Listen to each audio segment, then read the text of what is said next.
2022 के तहत सियासी दल लगातार कसरत कर रहे हैं। आपको बता दें कि आज रहने वाले सियासी घटनाक्रम में 5 तस्वीरें हम आपको दिखाते हैं। सबसे पहले बताते हैं, आज भाजपा की जन आशीर्वाद यात्रा का समापन है। 16 अगस्त से जन आशीर्वाद यात्रा का शुभारंभ हुआ था और अलग अलग जिलों में आज भी केंद्रीय मंत्री जन आशीर्वाद यात्रा निकालेंगे। तो वहीं यूपी भाजपा आज से किसान सम्मेलन की शुरुआत करने जा रही है। लखीमपुर खीरी में भाजपा किसान मोर्चा के प्रदेश अध्यक्ष कामेश्वर सिंह किसान चौपाल लगाएंगे। इसके अलावा आज कांग्रेस जय भारत महासंपर्क अभियान शुरू करने जा रही है। 21 अगस्त तक 75 घंटे के अभियान में कांग्रेस नेता खेतीबाड़ी, महंगाई, बेरोजगारी जैसे मुद्दों को लेकर 90 लाख लोगों से संवाद करेगी। इस दौरान स्वतंत्रता सेनानी, उनके परिजन और वरिष्ठ नागरिकों को सम्मानित किया जाएगा। तो वहीं वाराणसी में सपा की जन क्रांति यात्रा है। इसके अलावा बसपा का प्रबुद्ध वर्ग सम्मेलन गाजीपुर और आजमगढ़ में होगा।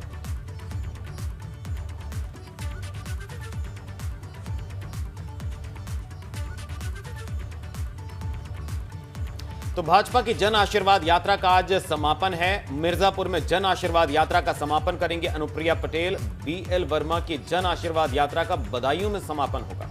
बिल्कुल, और महाराजगंज से कासगंज पंकज चौधरी भी पहुंचेंगे। जन आशीर्वाद यात्रा के समापन के क्रम में आगरा में एसपी सिंह बघेल की जन यात्रा आशीर्वाद यात्रा का समापन होना है। तो समझिए कि जब कैबिनेट विस्तार होता है केंद्र में और कुछ मंत्रियों का चयन होता है, वो जो नए नवेले मंत्री हैं वो लोगों के बीच जाएं, इसकी रणनीति के तहत जन आशीर्वाद यात्रा का गठन होता है, इसकी शुरुआत होती है और इसे इस तरीके से निर्मित किया जाता है, बनाया जाता है, जिसके चरण कई विधानसभा क्षेत्रों से गुजरते हैं, पड़ाव होते हैं, कई संसदीय क्षेत्र होते हैं, वहां पे पड़ाव होते हैं और वहां के जनप्रतिनिधि इनकी अगुवानी करते हैं। तो कुल मिला के जन आशीर्वाद यात्रा का समापन होगा। तमाम संबंधित जो मंत्रीगण हैं अपने अपने क्षेत्र से लोगों को धन्यवाद कहेंगे और आशीर्वाद भी मांगेंगे 2022 के लिए।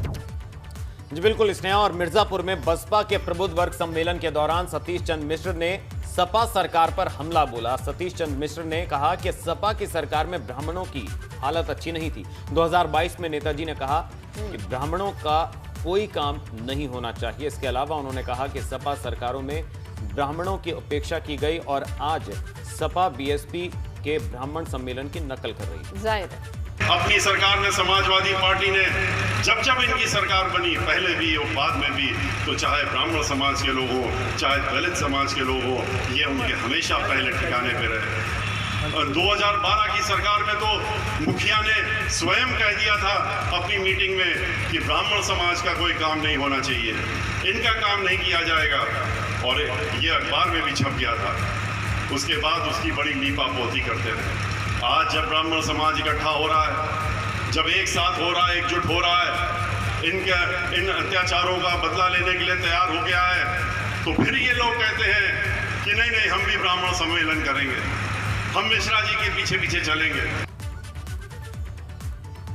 तो 2022 में ब्राह्मण किसका, ये साधने की कोशिश लगातार कर रहे हैं। हम जमीन पर जानने की कोशिश करेंगे कि क्या कुछ चल रहा है, लोग क्या बातें कर रहे हैं। हमारे सहयोगी अनुभव शुक्ला जुड़े हैं, वो बताएंगे अच्छी तरह से कि साफ तौर पे कहते हैं कि असंगठित वर्ग है, प्रबुद्ध वर्ग जिसे नाम दिया जाता है, लेकिन ये इस पे दावेदारी हर कोई अपना जताना चाहता है। अनुभव, इसको लेकर ग्राउंड पे किस तरीके की रिपोर्ट चल रही है, लोगों से क्या फीडबैक मिल रहा है? देखिए, सभी सियासी दल 2022 की तैयारी में जुटे हैं। बीजेपी को देखिए जन आशीर्वाद यात्रा निकाल दी, क्योंकि 7 मंत्री बनाए गए। यूपी का चुनाव है 22 में, इसलिए खास क्षेत्र से जो आते हैं, खास जाति से जो आते हैं, उनको तवज्जो दी गई मोदी कैबिनेट में। और फिर उन्होंने क्या किया, वो जन आशीर्वाद यात्रा निकालना है। 16 तारीख से 19 तारीख तक आज समापन हो रहा।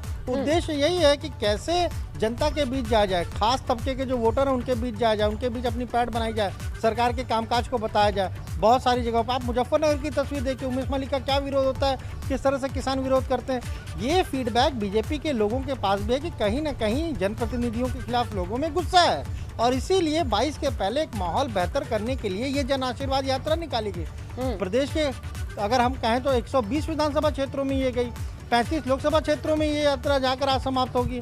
तो जनसंपर्क लोगों ने किया, लोग साथ आए, भीड़ जुटी और कहीं ना कहीं एक पार्टी के पक्ष में माहौल 2022 के लिए बना है। अब आप बसपा को देखिए, सतीश मिश्रा जगह जगह प्रभु सम्मेलन कर रहे हैं। अयोध्या में 23 तारीख को शुरू की, एक बड़ा कार्यक्रम किया, लेकिन उसके बाद पार्टी के लोग कह रहे हैं कि अब तो वो केवल एक बैंक्वेट हॉल में ही सिमट कर रह गया है। अच्छा। अब उनको 2012 की सपा सरकार अब याद आ रही है, जब 4.5 साल बीत गए। उस सरकार में उन्होंने कुछ नहीं कहा, कुछ 5 साल वो कुछ नहीं बोले। अब वो कह रहे हैं कि वहाँ ब्राह्मणों का सम्मान नहीं था। समाजवादी पार्टी अलग आरोप लगाती है बसपा में। तो कहीं ना कहीं सियासत पूरे चरम पर है उत्तर प्रदेश में। क्यों? क्योंकि चुनाव करीब है।